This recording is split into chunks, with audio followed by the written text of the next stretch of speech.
ওরে শীতি লাগছে কলবের ভেতরে।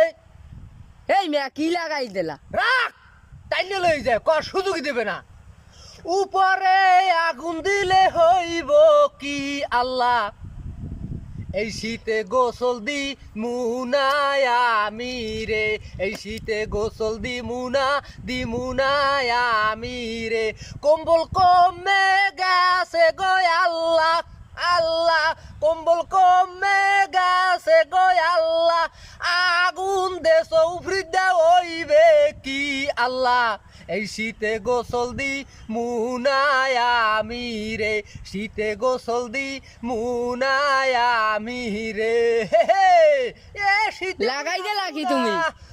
রাখ, কর সুযোগই দেবে না, খালি কথার মধ্যে আথান দাই দেয়। আমি শীতে গোসল দিমু কেমনে? এই শীতে এই শীতে গোসল দেওয়া সম্ভব? আমার পক্ষে সম্ভব না, আমি পারবো না। আমার বয়স 199 চলে, আমি এই শীতে গোসল দিবই না। গোসল তো দূরের কথা, আমি পুষ্কুনের পাড়েও নামবো না, কুলে উঠবো না, কোনারে থাকবো না, আমি কম্বলের মধ্যে থাকবো না, এক ল্যাপের মধ্যে ঢুকে থাকবো।